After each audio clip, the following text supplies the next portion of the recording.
Priority 1 message from Starfleet coming in on secured channel.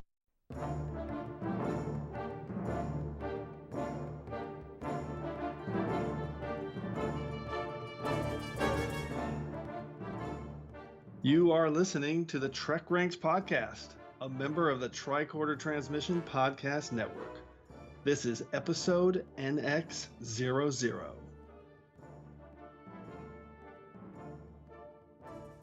And I am your host, Jim Moorhouse, and with me is my co-host and the founder of the Tricorder Transmission Podcast Network, Mr. Jeff Hulit. Jeff? Hey, Jim. How's it going, man? Super excited to be here with you. It's great, man. I am, this is the first episode of the TrekRanks Podcast. Yeah, man. This is a pretty big moment.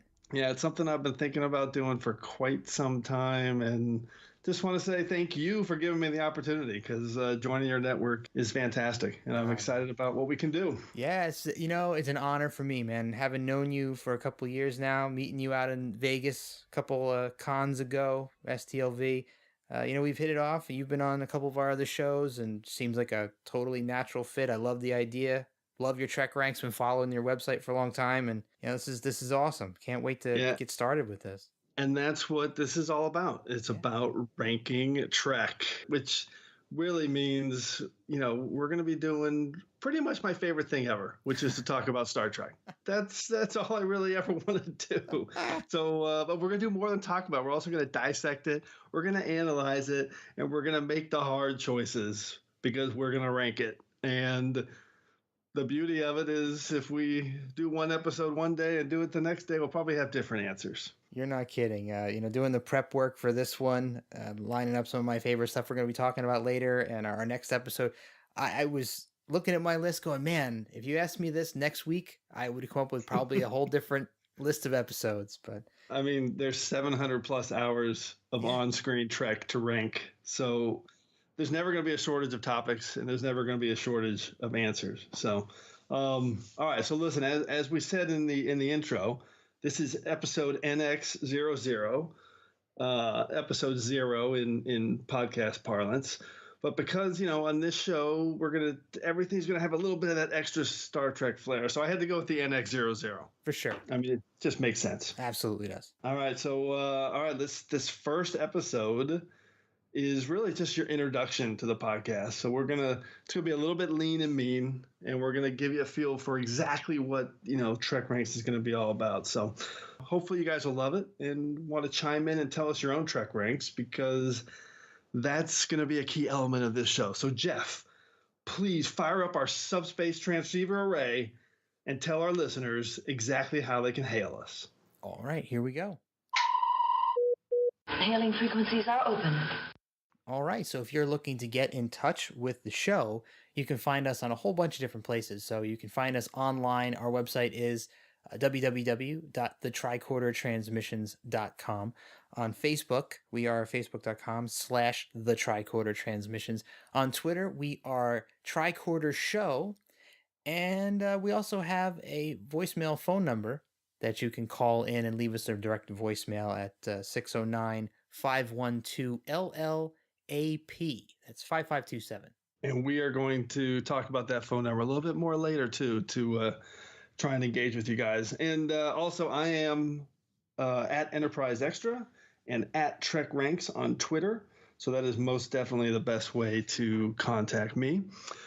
And with that Twitter handle in mind, this is probably a good time as any to tell you guys a little bit about ourselves. So I think people listening to the network know Jeff and know his background a bit. But Jeff, give us just a quick synopsis of your Trek indoctrination and background, so for any listeners who aren't aware. Yeah, man, great. I love talking about this, just like you love talking about ranking Trek episodes and Trek in general. I love telling my Trek story, so I'll do an abbreviated version. When I was a kid, I was born in the mid-'70s, so right in the prime syndication time frame for the original series. So my uncle had watched the original series when it was originally on television and was super excited about the syndication. And as a little kid, he used to babysit me a lot. And of course, whenever Trek was on, he was glued to the TV set. And I grew up essentially watching the original series. And I'll tell you, I was completely fascinated by it as a little kid. I just the colors and the aliens and the tech, it was amazing to me. And I absolutely, as I got a little bit older and I started to understand a little bit more about what the show was about, I totally fell in love with the Spock character. I identified with Spock. And, Spock, the character, and Leonard Nimoy himself wound up being a pretty big influence in some of my choices in life, as far as, my getting into technology and computer programming and my eventual career. So Star Trek's been a big part of my life. I'll let everybody out there know I'm a big hardcore original series fan. So if you've listened to the Tricorder transmissions before, you'll know that our original mission is focused primarily around the adventures of Kirk, Spock, and the Enterprise crew in all of their various incarnations. So I've been following it very closely with some of our other hosts. So a lot of the stuff you'll hear from me is going to be pretty original series centric. I do branch out. I've watched everything. So be prepared, though, for a lot of Captain Kirk and Mr. Spock references for me. And that's going to be the subject of today's show. So I have a similar background, probably about 5 or 10 years older than Jeff, and came to Star Trek as a youngster in the mid 70s, watching on syndication, and fell in love with it. And it's been literally a 50-year love affair. I'm pretty much the same age as Star Trek. And my other story is, I'm a little bit of a apologist for Trek in all its forms, and I had the good fortune of living the dream by appearing as an extra on Star Trek in the 4th season of Enterprise. I won an online auction for a walk-on role, and it worked out great. It couldn't have been any better. I sat on the bridge and I fired the phasers in an episode that introduced T'Pau's backstory. So it's really that it's all been downhill since then. Let's just say that. Until and if now. you didn't think it was, if you didn't think it until now, if you didn't think it was possible to write 20,000 words about 2 days on the set of Star Trek, think again, because I did that, and it's all up at TrekRanks.com. Nice. So you can read my whole story there, which no one will ever do because it's way too long. But I wrote it so that I would never forget it. So it's great. Okay, so now that this expanded introduction segment is out of the way, let's talk about the show and our planned structure for each episode, and then we'll jump into tonight's topic. But first, I want to start with a brief mission update about our goals for the show. Optimism, Captain! Correct, Dr. Phlox. I'm an optimistic guy. It's one of the reasons I love Trek so much, and this show is going to reflect that. It's going to be a highlight of the things we love about Star Trek, the things that make us watch and get us excited. It's going to be less about the episodes we don't like, although at some point we might have a little bit of that. But mostly it's going to be about the things that we love about Star Trek. And for the most part, it's going to be about 100% about the live action televised and film Trek. I love Trek in all its forms, but for me, it's all about the show and the hardcore canon of what appeared on screen. So finally, I think the last point I want to make about the show is you're often going to hear me repeat my favorite mantra when discussing what we love about Trek, and that's no wrong answers. Infinite diversity. In infinite combinations. Correct, Vulcan Master. Infinite diversity in infinite combinations. That is the key to this show. So there'll be a lot of Trek opinions and a lot of favorites on this show, and ultimately there are no wrong answers. And when you're talking about the reasons you love Trek, that's what the show is all about. Yeah. Listen, Jim, I completely agree. And when we were talking about doing this show and you pitched the idea, I was excited by some of these concepts that you were putting out, and this is one of them, because one of my things that I always stick to when I talk about Trek, and a lot of people like to say, what's good Trek, what's bad Trek, and in my mind, there's no such thing as bad Trek, because even an episode that you may not consider a quote unquote great episode, it's still like hanging out with your friends. You're watching the characters you love. There's always going to be Trek episodes you like better than other ones, but still. Even those ones that people say are the most questionable ones, still like coming home. Exactly. That's a great way to put it. And listen, one final point too on that I love the original series. I love the Next Generation. I obviously love DS9, Voyager, Enterprise, and I love the Kelvin timeline. All right. So it's all fair game on the TrekRanks podcast.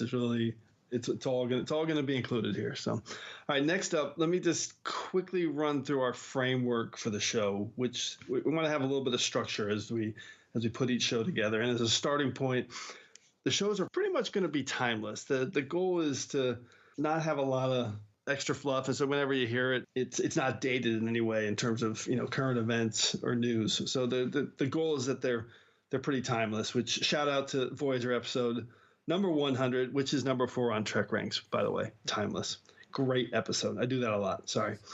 So each week, we're going to run the first segment's going to be a level 1 diagnostic on the topic. We're just going to tell you kind of what we've chosen to discuss and why. Then we're going to go through the prime directive, which for us is the show's topic, and explain exactly how each of us kind of based our decision in terms of coming up with our TrekRanks list. And I think that's an important element because the criteria for your choices is pretty important. For me, for the most part of TrekRanks, I kind of usually go with the episode, if I could only watch one for the rest of my life, is kind of where I'm always at, where I'm like, I would pick this one over this one if I can only watch one the rest of my life.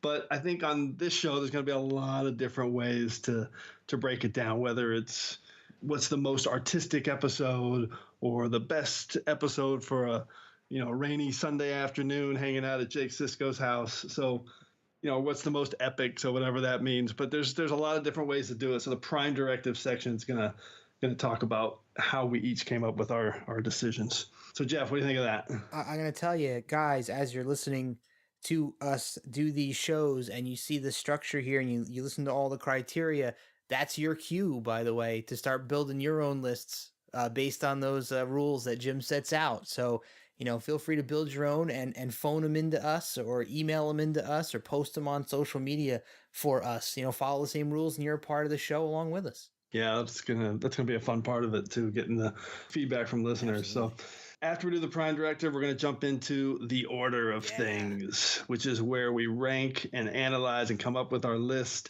and share them with everyone. And after a little microcellular analysis on the topic, we'll have a consensus for all time, I think, right? Yeah. Makes sense. Definitely. At least until we're done recording, probably. And then have to go back through it all. Yeah. All right. After that, then we'll have the regeneration cycle where we're going to summarize everything and just kind of recap what our list looked like and kind of what the numbers look like. Maybe talk about how many series were represented versus other series. And then talk about what's coming up on the next show. Yeah. Okay, but the show won't be quite over yet. So this is something I'm kind of excited about, and it's about the feedback we're hoping to get from the listeners. We're going to close out each show with our temporal causality loop, which is, if you remember at the start of the episode, we said we're looking for your feedback, and we gave you a phone number, which we'll give you again. And that means that the goal is to have you guys call in, leave your feedback, tell us what your lists are, tell us where you agree with us, where you disagree, where your breakdown is, and we're going to include that on the back end of the show. So it'll be a recap of the previous episode, a temporal causality loop, while we're finishing up the following episode. So that's the game plan. So when you hear this, give us your feedback, and in the next episode, hopefully you'll be part of the show. Yeah, absolutely. This is exciting stuff. And guys, we're really hoping that you guys jump in and send us a lot of feedback, because we're excited to hear what the rest of you guys out there think about all these shows. And, we're excited about making our own lists and sharing them with each other. But a big part of the fun is going to be hearing what you think of what we say and giving your own takes. Yep. So I don't think I missed anything there. So I think it's time to get into the topic for this episode. Diagnostic cycle will be complete in 20 seconds. All right, for our first topic in episode NX-00, we're jumping right into a very meaty, popular character topic at the heart of Star Trek's origins. And this is the top 3 Captain Kirk episodes. Man. Which is we're simple, right? Yeah. No, it's not simple at all. Very hard. Like a heavy one to start with, Jim. This is a tough one. This could be very polarizing out there. It is. And I'm going to be interested because I got the feeling that we were only choosing 3 episodes, and it's Kirk, and it's kind of the finite TOS series, that we might have some duplicates. I don't know, man. We may have one. but I don't know about all three. But I tell you what I did. Well, we'll get into this. Hold on. I'm gonna hold back on some of my comments. Let's not fold the cards first. So Jeff, I know that Captain Kirk is. I'm pretty sure he's your all-time favorite character. If not, he's close to it. So tell me, why is that? Well, he is close. Spock is my number one, but Kirk is right up there. You know, I will say Kirk is my favorite Starfleet captain. Yep. So that's for sure.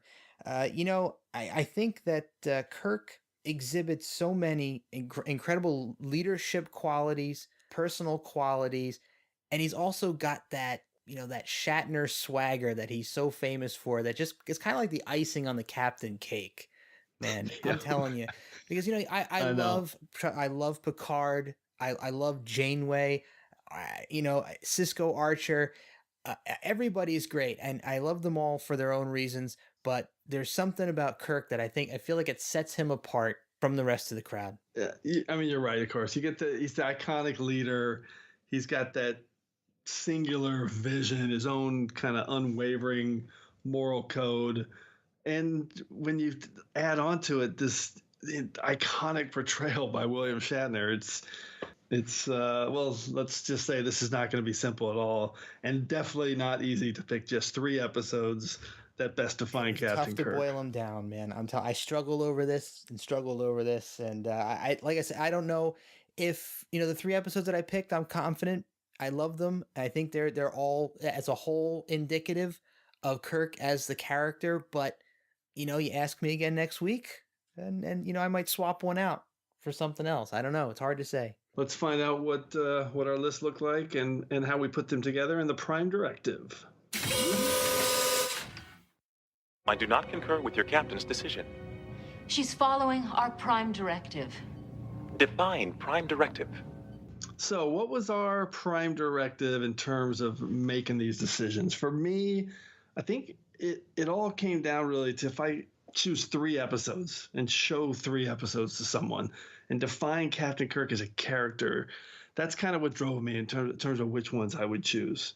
You know, I mean, what defines him as a leader, what defines his moral code, you know, which episodes capture his true essence. Those are the kind of questions I was thinking about when I was making my list. So not an easy task, but that's what guided me. So Jeff, what was your Prime Directive in making these picks? Very, very similar. I you know, being somebody who's watched the original series a million times, I had a million ideas in my head about which episodes fit which qualities best. But what I tried to do was not duplicate his qualities. So I tried to pick 3 episodes that showed 3 kind of different sides or aspects of Kirk.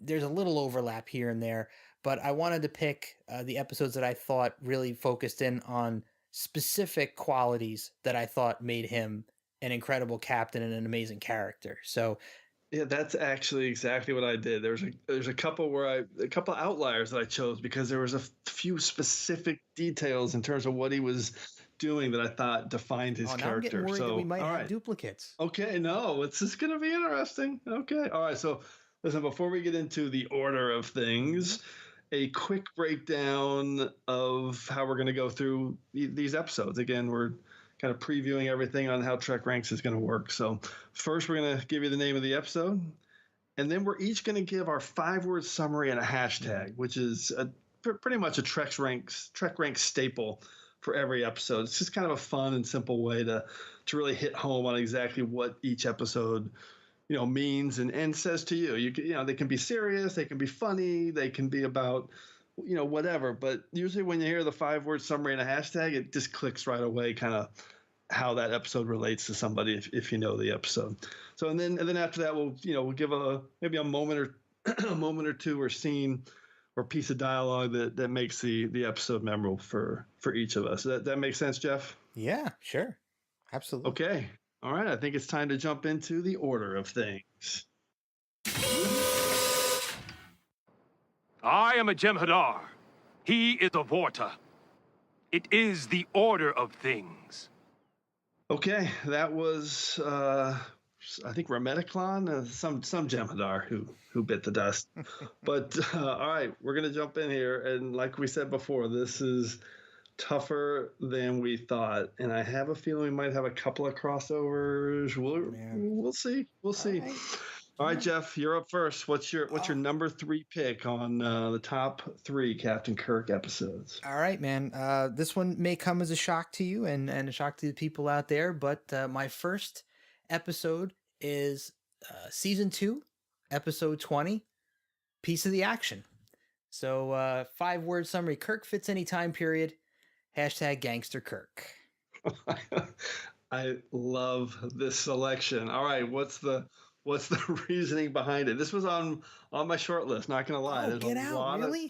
Well, it's so much Kirk personality. Yeah, exactly. So it's a great way to see him, kind of adjusting to his environment and figuring it out and solving it in a way that's maybe out of character, but obviously it's not, because he's the character and he's the one making it work. Exactly, man. I think that Piece of the Action showcases not only Kirk's wit, but his versatility. I love that he is able to adapt himself to this situation and this culture so well that he's able to actually fool some of them into believing he really is like a space gangster, right? He, especially when that Fizbin card game scene, he's got those guys eating out of his hand. And, that's not stuff that they teach at Starfleet Academy, right? That's right. Like, that's a natural, innate ability that Kirk has to fit into that situation.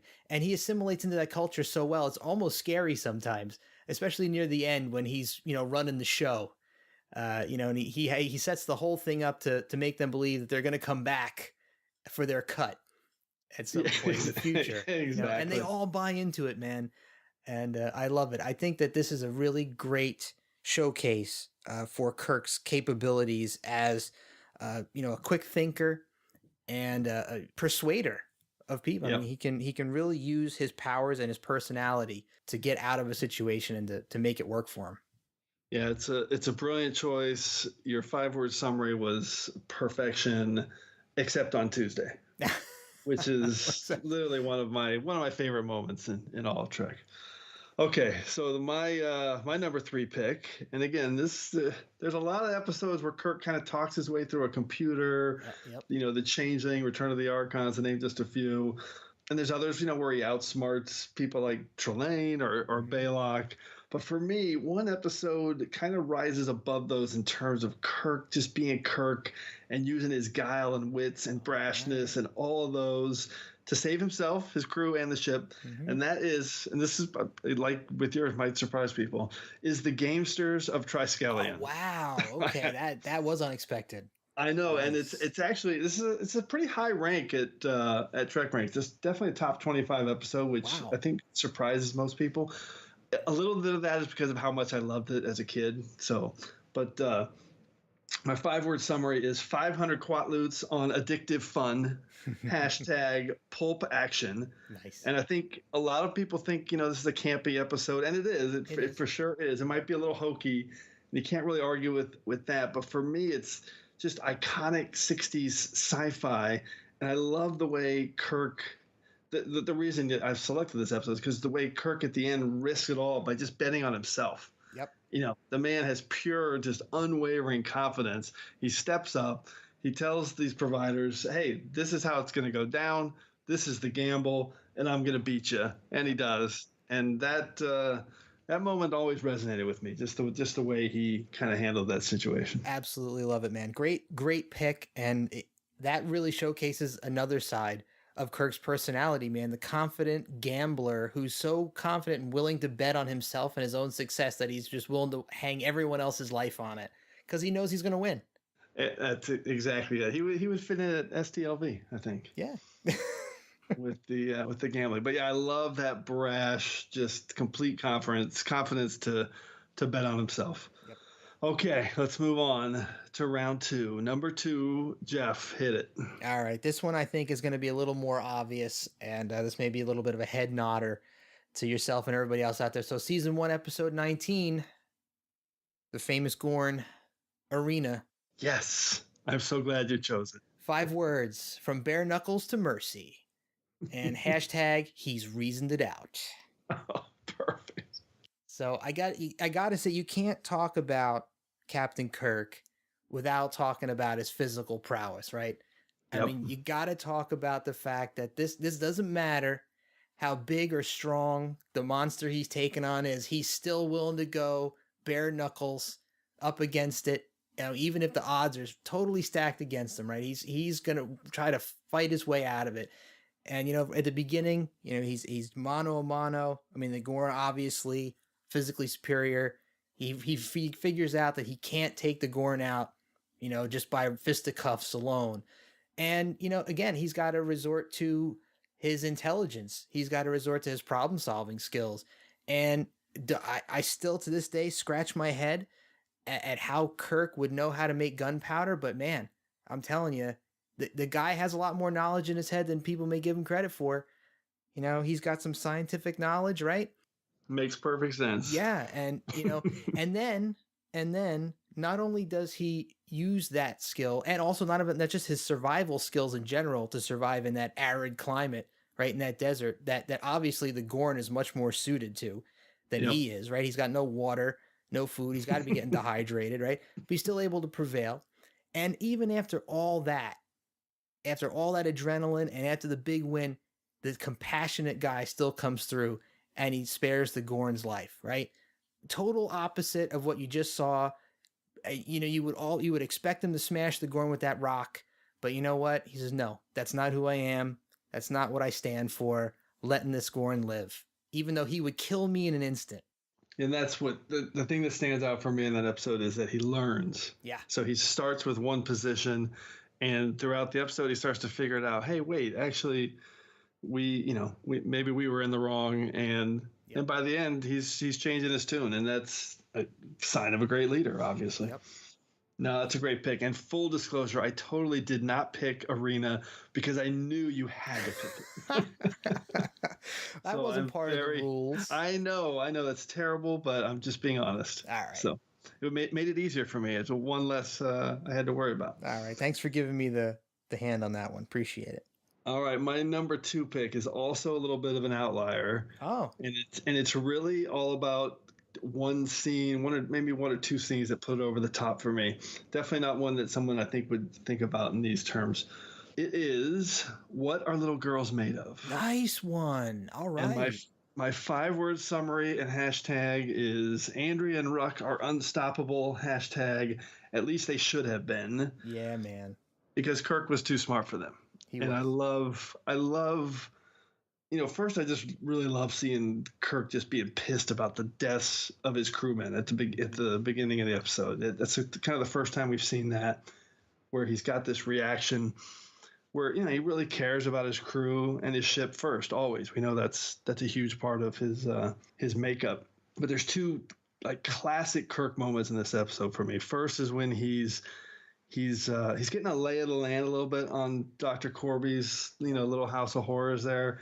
And he hears when Corby tells Ruck to never mock or harm Christine. And immediately Kirk jumps in and says, or disobey an order from her, which of course Corby has to agree to. And it's a brilliant play. It's just shows he's always thinking. He's always got the next thought in mind. And for him to react so quickly there, for me, that's very character defining. So, and then the second scene beyond that is really, it's one of the most probably infamous moments in the episode when he realizes that he's being duplicated as an android, and he says to himself over and over, mind your own business, Mr. Spock. Sick of your half-breed interference. Yep. So when he's just saying that over and over again, that kind of quick thinking on his feet, a bit underappreciated, I think, in his character when he's problem solving that quick. A lot more than just action and libido, and I love those two moments really define Kirk as a character for me. So that's why I chose it, but definitely a little bit of an outlier since it's not really a Kirk episode per se.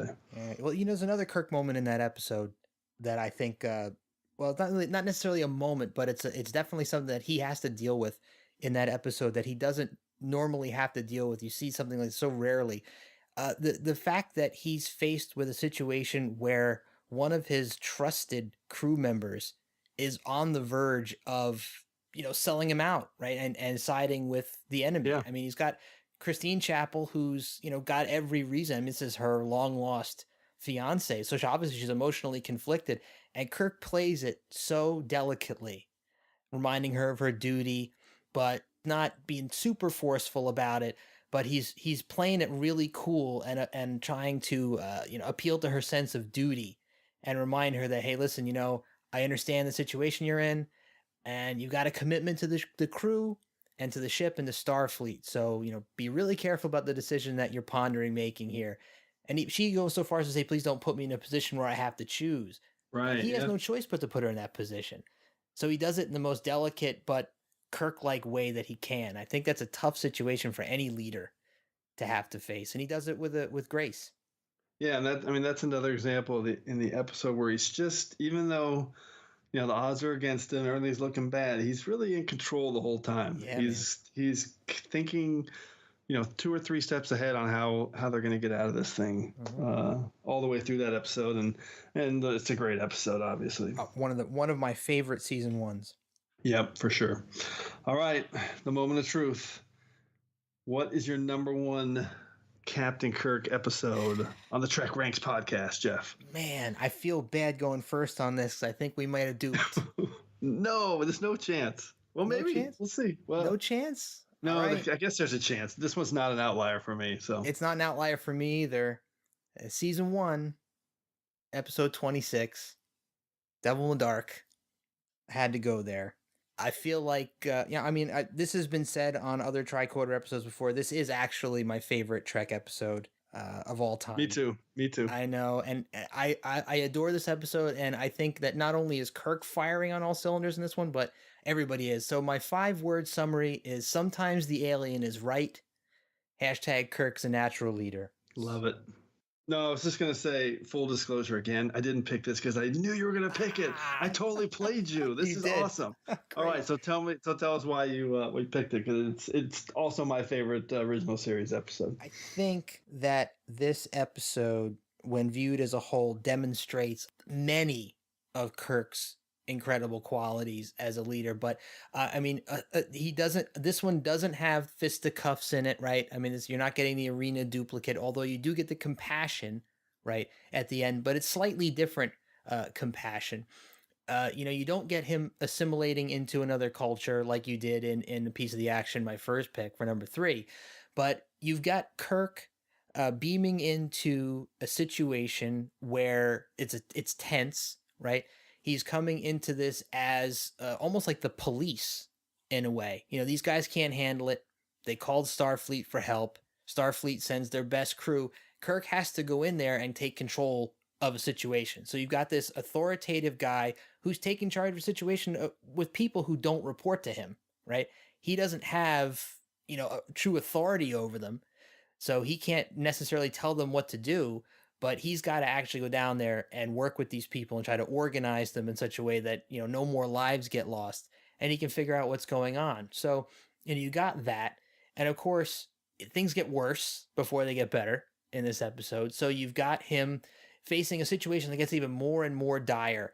And he's got these people who are getting whipped up into a frenzy. He's got a full-blown riot on his hands that he's got to deal with. So now he's got to be, a riot cop while also commanding his own security force. So you're seeing this multifaceted leader who's got to kind of change gears between who he's dealing with. So, he knows his guys and his crew are going to obey him and stay cool.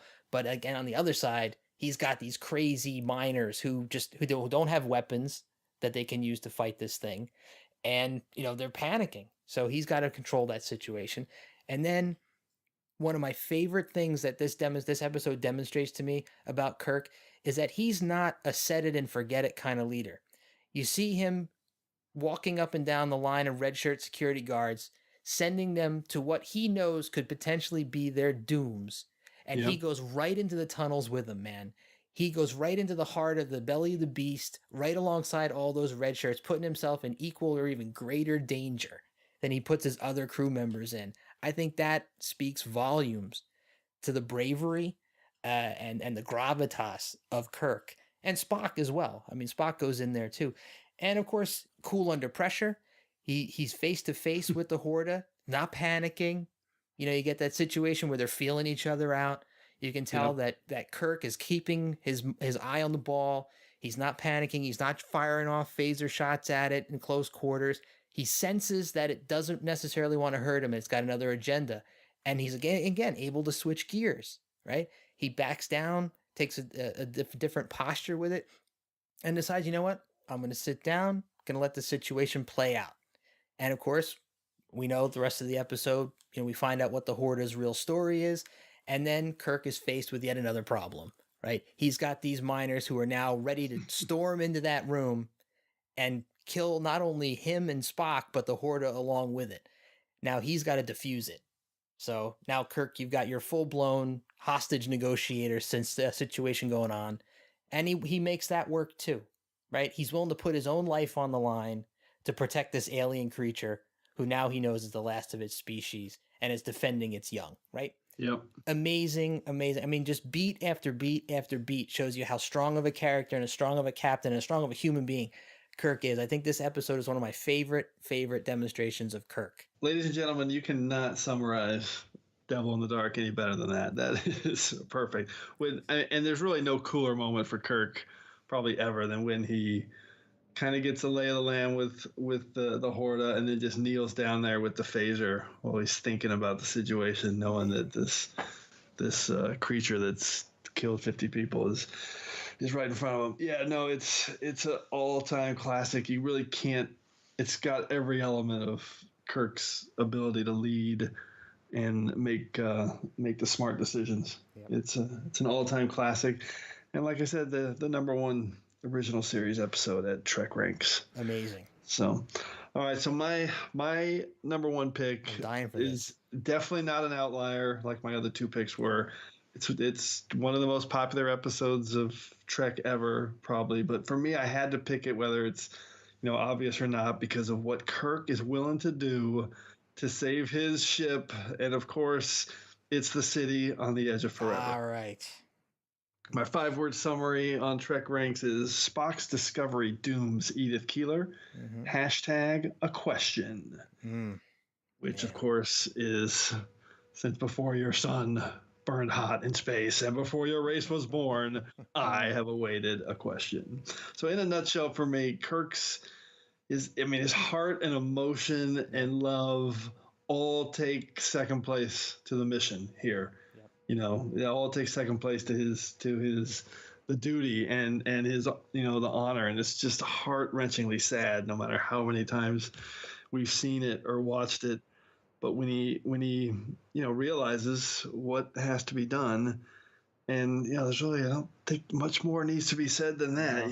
Edith Keeler must die, and she does, because Kirk knows it has to happen. It was just so sad that when he grabs McCoy and holds him back with the he knows, Doctor. Yeah, he knows.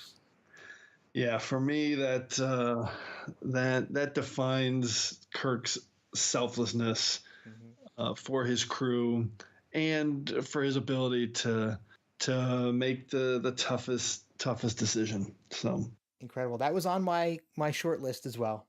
For sure. And on my short list, I had let's do that. So I didn't talk about this earlier, but we've got we're gonna activate our secondary systems, and this just a couple of quick honorable mention selections. I definitely had Devil in the Dark and Arena jotted down. Another one I considered pretty strongly, even though it's not one of my favorite episodes, but it's obviously shows Kirk's love for the Enterprise in a way that no other episode does, and that's This Side of Paradise, where his love for the Enterprise defeats the spores. But definitely an honorable mention. And then also Obsession was something I thought about, even though that was on my short list too. Yeah, it's not one of my favorite episodes, but the Kirk backstory is just super strong, even though maybe the production fails a little bit. But what else did you have on your list? Well, short list, of course, was City on the Edge of Forever. I did have Obsession in the mix a little bit there, but it didn't. It kind of failed to make the second round of cuts. I had also considered Turnabout Intruder. Oh, interesting. Yeah, Turnabout Intruder is an interesting one for me because it's a situation that Kirk doesn't necessarily face in any other episode. I mean, it's a different type of threat that has to deal with, and the fact that he's able to manage to convince people that it's him, inside a woman's body. I think it just goes to show you the capability and the relationship that he has with his crew, that he's able to convey that message to them, even as unbelievable as it might be. But yeah, no, that's smart. Didn't make the cut. Yeah, I can see that. I mean, it's wasn't enough. I mean, the other episodes that I had that made my final three had much stronger Kirk influence in them. So I think they painted a much more vivid picture. Yeah, there's one episode we haven't mentioned that I want to mention just so we don't get hopefully we do get a ton of feedback, but I'm sure a lot of people will be like, how come they didn't mention the Corbinite maneuver? I was going to talk about that too. Definitely on my short list of, and that was a hard one to cut because, I mean, that's right at the start and really shows, again, Kirk's decision-making and ability to kind of make something out of nothing. Yeah, for sure. All right, so I think we did it. We somehow narrowed this down, and now it's time to recap as we enter the regeneration cycle. Computer, activate regeneration cycle. Alcoves beta and gamma. Okay, so let's just run down our picks again really quick here, Jeff. All right. Go through your three really quick again, just so we have a summary. All right. Well, my number 3 pick was season 2, episode 20, A Piece of the Action. And that short description, of course, Kirk being able to fit into any scenario. Great episode for Captain Kirk. Season 1, episode 19, Arena. This, of course, showcases Kirk's physical prowess, which he's famous for. Also, his courage, his bravery, being able to reason his way out of the situation. No-brainer. No-brainer. And, of course, my number 1 pick, season 1, episode 26, Devil in the Dark. I would probably have to talk for another 5 minutes to give a meaningful synopsis of this, but I think this episode captures in just about every way possible everything that Kirk is, that embodies his capabilities as a captain and as a human being. Yeah, your list is fantastic. Mine's a little bit more outliers. My number 3 was Gamesters of Triskelion, which was based on really just his ability to have the brashness to just bet on himself and pull it all together and save his ship and crew with. And my number 2 episode was What Are Little Girls Made Of? A little bit of an outlier, but an excellent episode based on 2 key decisions that Kirk makes to manipulate the situation in the episode with Dr. Chapel and Dr. Corby. And then also when he's being made into an android and he sends that message to Spock, which I just love. Number 1, definitely not an outlier, and one of the most popular episodes in the history of Trek, The City on the Edge of Forever, where Kirk makes the ultimate sacrifice without any question. He is the man. All right, on the next episode of Trek Ranks, Jeff, which will technically be episode 1, it's going to be a fun one. We're going to it's going to be a great way to just officially start, and we will be joined by Tricorder Transmissions partner and host of Shore Leave, Miss Heather Barker. And we will be going through our top 5 comfort food episodes. So basically, the 5 episodes that we just can't get enough of.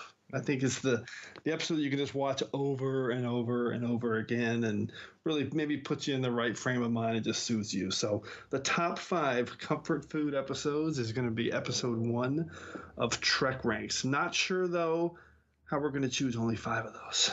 That's going to be rough. It's going to be a tough one, man. And I'm already second guessing my 5. So Me too. All right. So now we're just one more reminder on how you can join us on the Trek Ranks podcast via the temporal causality loop. The Enterprise has been caught up in a temporal causality loop, and I suspect that something similar may have happened to you. That's right, John Luke. We have entered a temporal causality loop, and the only way for us to break this cycle is to have our listeners let us know just what you guys are thinking of our selections, and maybe more importantly, what your selections are, because that's what I really want to hear, and that's what I love to talk about. So what are your top 3 Captain Kirk episodes and why?